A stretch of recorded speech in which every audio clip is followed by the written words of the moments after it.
New research estimates Russian forces have suffered more than 1 million casualties in its war against Ukraine. At the same time, its territorial gains have been some of the slowest in modern history. Tonight, we get a rare look at the Kremlin's war machine. Special correspondent Simon Ostrovsky reveals the brutality and the corruption eating away at the Russian military from the inside. And a warning, viewers may find some scenes in this report disturbing. In Russia's military, men learn quickly to fear their commanders more than their foe. This is the treatment awaiting those who refuse to hand over their pay. Hundreds of videos circulating on Russian social media reveal horrific punishments by superiors extorting money from their men. Soldiers report being locked in cages, electrocuted, and sexually assaulted. Those wounded, but lucky enough to survive, must pay thousands more to be declared unfit for service, or they're forced to literally limp into battle.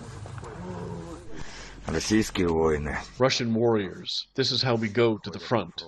Corruption, dictating who lives and who dies. In Russia, military cemeteries are running out of space to bury the dead, while the authorities are trying to keep the scale of their losses secret by blurring them on maps.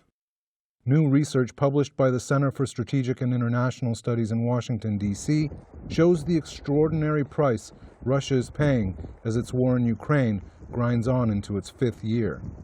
Between the start of the full-scale invasion in 2022 and the end of last year, Russian forces have suffered 1.2 million casualties, which include the dead, wounded, and missing.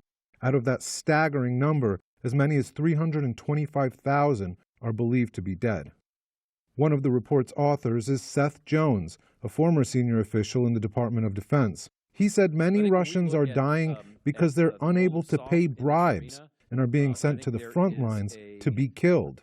They're being used as bait, so they draw fire. And when there's artillery that goes off, Russian artillery or Russian drones are able to, say, spot where Ukrainian locations are. One of the things I've been struck by as I've looked at the video footage that's come out of this war is that you often see soldiers who are totally unfit for duty. I'm talking about people who are on crutches, people who are missing limbs. You have to ask yourself, why is this happening? What kind of a strategy is that? I think this is where the Russians believe this is the least worst strategy because they have an advantage in numbers. The problem, of course, is that it leads to historical numbers of casualties. It is unprecedented since World War II. Another way of looking at it is by comparison to America's deadliest war since World War II, the Vietnam War. Here in Washington, D.C., at the Vietnam War Memorial, the names of servicemen and women who died and went missing in Vietnam are commemorated on these walls. In total, it's about 58,000 names. Russia's war dead in just 4 years are more than 5 times that number, and the multiple is even higher if you consider the missing in action. After nearly 2 decades, the widely unpopular Vietnam War ended with an embarrassing withdrawal of American troops and the fall of South Vietnam. With Ukraine, the Kremlin has managed to project strength both at home to its citizens and abroad when it comes to negotiating for land.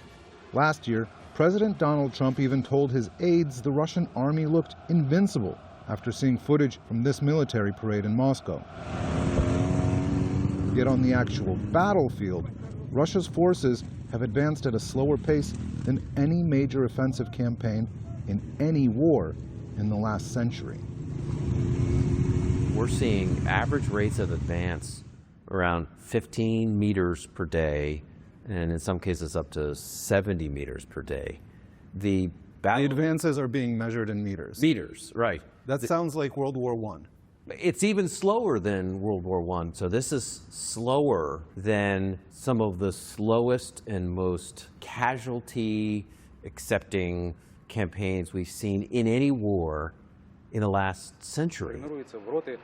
In Russia, promises of generous sign-up bonuses and a steady paycheck have managed to feed enlistment drives, with recruitment targeted at the country's poorest regions.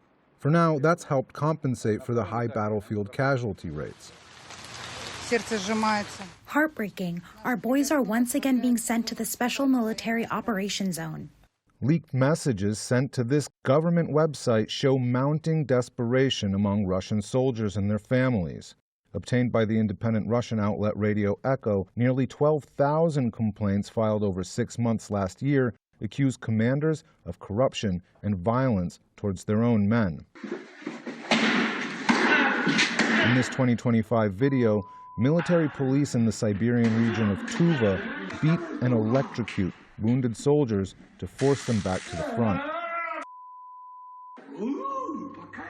Alexandra Arkhipova is a Russian researcher who's spent weeks sifting through these letters to verify their authenticity and catalog the brutality that the Russian military is inflicting on its own men. In many cases, in many letters, the people are saying that literally we paid everything to have our father, brother, husband not to be killed.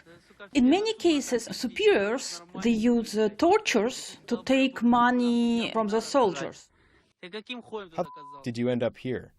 I refused to go on the mission. Why did you think you could do that? I'm wounded.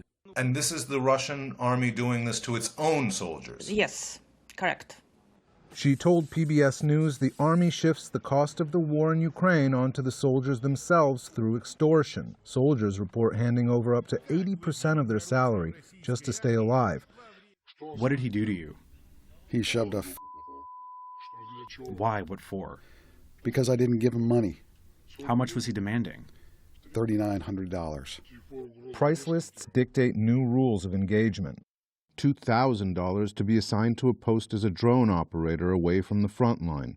$6,000 to serve in the rear. A staggering $12,000 for a forged discharge on medical grounds.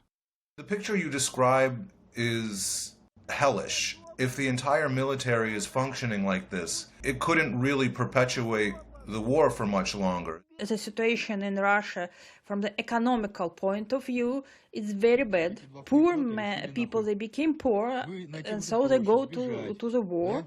Taxes are going up, and it's a big problem now what to buy for dinner. And this is the price of the war. With Russian oil and gas revenues down 24% last year, the price of war is no longer just the 35,000 Russian casualties a month. It's also new taxes the government has been forced to levy, coupled with skyrocketing prices for consumer goods. In the 5th year of what was meant to be a 3-day war, the outlook for Russia has never been so grim. For the PBS News Hour, I'm Simon Ostrovsky in Washington, D.C.